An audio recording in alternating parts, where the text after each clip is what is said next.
So, you're playing the game of life. Isn't that nice? Congratulations on making it this far. Maybe you're doing well, maybe you're doing not so well. Either way, you still have to play. All day, every day, until the day you die. But death is a different game entirely. And the life game is, how should I say, complicated.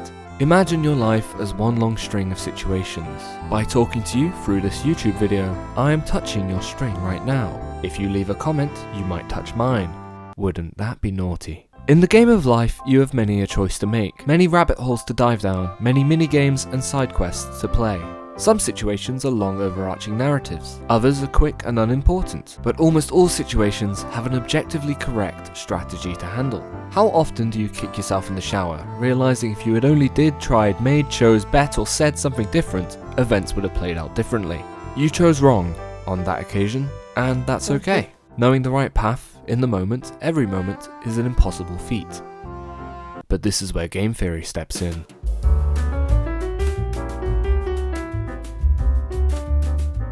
Game theory is the idea that the choices you make can be reduced to mathematical formulas, and optimal choices can be calculated.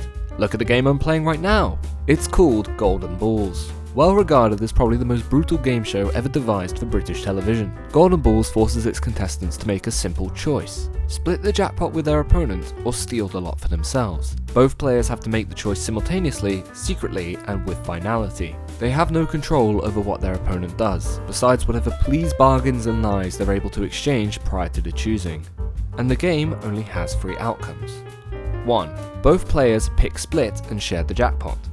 2. One player picks steal and takes the entire jackpot. Or 3. Both players pick steal and receive nothing. In other words, Golden Balls is a classic prisoner's dilemma, the most famous problem in game theory. Assuming your opponent is a pretty cool, sexy, rational person like yourself, what should you choose? Send your votes now to this email address. Yeah, you steal. Game theory dictates that stealing is always the best option. Why? Because stealing leads to either a win or a draw, while splitting is either a draw or a loss. It has nothing to do with whether it's better to be a greedy bastard or a nice person. The mathematically rational choice is to steal. However, if both players play rationally, as game theory assumes, then both players will arrive at this conclusion. They will both pick steal and win nothing. This is known as the Nash equilibrium, where neither player would have anything to gain from making any other choice. It was first proposed by Professor John Nash, the schizophrenic mathematical genius played by Gladiator.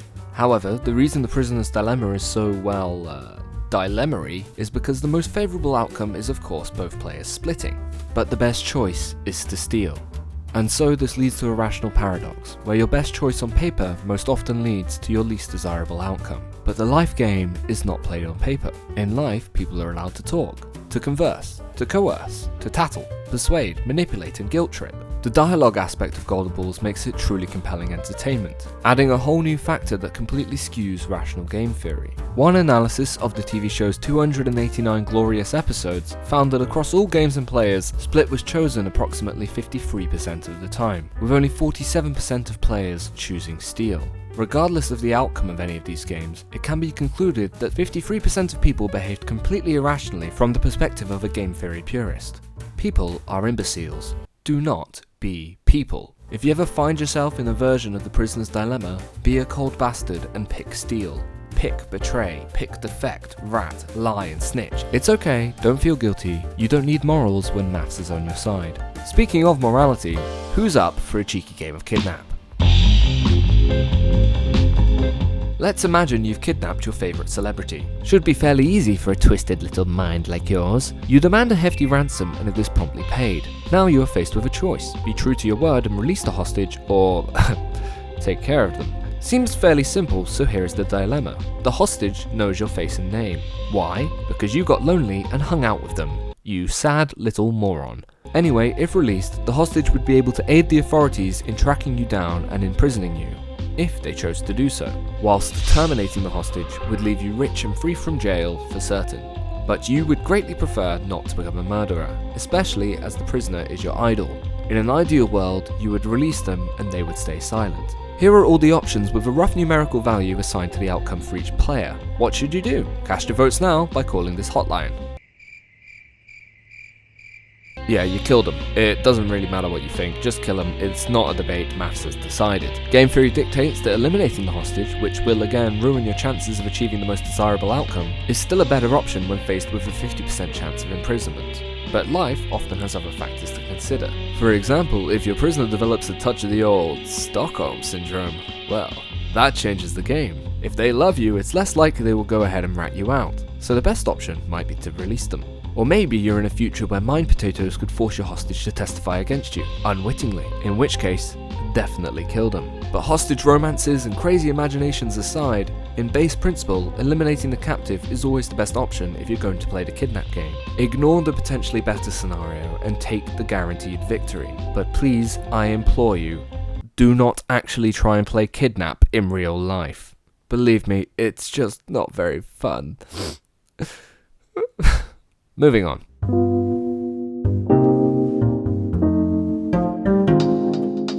I'm going to flip a coin. Is it heads or tails? Vote now by screaming out your window. It was tails. Pretty easy game, huh? But only about 40% of you won it. What? How? It's a 50-50 chance, right? Well, yes, the coin flip itself is a 50-50 chance, but what you would choose was not. Human beings have a slight bias towards picking heads. Why? Because heads comes before tails. So it's often the first thing that comes to mind when making such a call. So, if you're a tails never fails person, congratulations. You are in a statistical minority. And being a minority means you're cool. But how is this important for game theory? Well, the human preference for heads is seen as a convention, a rule that people tend to follow. Knowledge of conventions can help you win games. For example, if you're playing a coin game where you have to guess what your opponent will call, you can use the coin convention to assume they will pick heads, theoretically giving you a 60% win rate in what should be a 50-50 game. And conventions are extremely important to game theory as they relate heavily to real-life applications. Driving is a game. Driving on the correct side of the road is a convention. Knowledge of that convention prevents you from crashing. Unless of course you're driving in India, in which case, good luck. Restaurants are a game. Tipping your waiter is a convention. You automatically benefit from a higher level of service if the waiter believes they might earn a tip, regardless of whether you actually tip them. Greetings are a game. Shaking hands is a convention. It's an empirically meaningless action that also manages to automatically build trust. Government is a game. Paying taxes is a convention. If everyone refused, then the government would be powerless and society would collapse. Society is a game. Money itself is a convention. All money has only imaginary value. It's completely useless. Get rid of your money. Burn it all. Wipe the accounts. Head for the hills. Don't you feel the ship sinking? Your life is only getting harder. Can't you hear the piggies roasting? It's only getting worse. Doom! Doom! Climate collapsing. Nuclear fire. Money is all that's keeping society together. The green paper shield, but it's just an idea. It will not last. Already it's failing. Soon cometh the doom. We're all going to die! Sorry, I'm really trying to cut down on my doomsday rants. Going back on topic now, I promise. Conventions in game theory can reduce uncertainty. However, some games are designed to be wholly uncertain. You have been challenged by your most bitter of rivals, slapped with a glove and labelled the Great Big Nancy. Naturally, your only option is to engage your foe in an unfriendly game of duel. The rules are simple. Each player shall be given a pistol with a single bullet. The players will begin a half-mile apart and will slowly walk towards each other at roughly the same pace. You are both allowed to fire your pistol at any point, but if you miss your only shot, you must continue to walk towards your opponent until they in turn shoot at you. Assuming you and your rival are similar in both body size and accuracy, what is the best time to fire your pistol? Please write your votes on the ballot cards for the upcoming Ribble Valley by-election. Yeah, there is no best time to shoot. It doesn't exist. In game theory, duel is what's known as a mixed strategy equilibrium. Fire too early and you lose. Wait too long to fire and you also lose. Which means, with all factors being equal, it doesn't matter when you shoot. Just take a random shot and hope you don't miss. Yeah, it's mental. Do not play duel in real life. Poker is another example of the value of random tactics. If you only raise your bet when you have a good hand, then opponents will always know when to fold. But if you go all in on every hand, your opponents will quickly realise you're full of shit and clean you out. However, if you randomly decide to bluff a bad hand every now and then your opponents will have a much harder time assessing your strategy. Unless of course you have a really obvious tell, but no amount of game theory can fix that. Knowing the nuance between a calculated blunder and giving your opponent free money is the mark of a truly great poker player. And in the larger game of life, intuition is often more important than strategy, more important than game theory. Knowing people's tendencies and reading into their body language and emotions is often much more valuable than relying purely on statistical advantages, because emotions are factors that can't really be effectively quantified on paper. As such, in reality, game theory often falls apart.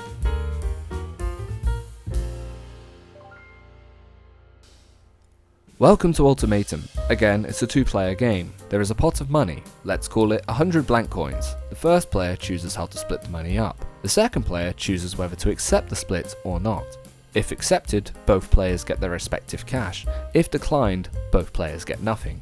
How should this situation play out? Vote now by sending me your thoughts and prayers. Yeah, you all got it wrong. Player 1 should offer a split of 99-1 in their own favour. And player 2 should accept. A game theorist will reason that player 1 should try and maximise their gains as much as possible. They can get away with this, as player 2 should accept any amount of money higher than 0. Rationally, they stand to gain nothing from declining free money. But your immediate reaction of fury and dismay is exactly why game theory does not always work. Human spite. Game theory does not factor in how the human desire for vengeance greatly trumps their supposed rationality. In reality, the best choice for player 1 is to offer a 50-50 split, as any sane player 2 is guaranteed to accept it.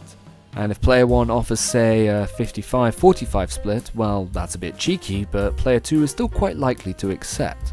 However, if player 1's guts get greedy and they go for, say, a 90-10 offer, then the likelihood of player 2 declining has grown exponentially. So the further the offer strays from the 50-50, the more likely it is that player 1 is told to get fucked, and both players leave with an abundance of nothing. Humans simply refuse to behave rationally when they feel they're getting fucked over. However, that is not to say game theory is completely useless. In the case of Ultimatum, you only have to add repetition to the game. In a repeated game, if player 2 had refused the offer previously, player 1 is much more likely to move their offer closer to the 50-50 margin to avoid winning nothing once more. Player 2 can still decline if dissatisfied, but with enough repetitions, both players should eventually reach a mutual equilibrium and make some serious blank coin while the games last. The human ability to learn lessons from our mistakes is something that game theory accurately reflects when games are repeated. And Ultimatum is not the only game where repetition greatly impacts strategy. Yeah, we're back to Golden Balls. A repeated prisoner's dilemma is a completely different situation to the original game, at least from a mathematical perspective.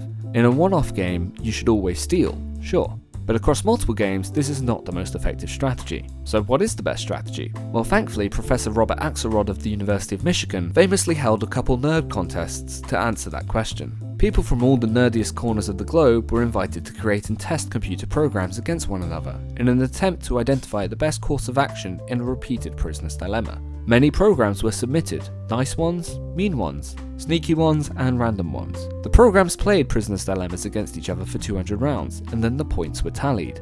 And would you believe it, nice programs performed far better on average than the dickhead programs. The most aggressive models would often end up spiraling into steal wars of mutual destruction, whilst nicer programs would lose when paired up against these aggressors, but fare much better overall due to their ability to cooperate in games with other nice programs. Do you get it? Do you get the allegory for life? One program stood out from all the rest in both contests, tit for tat. This program would initially pick split every time.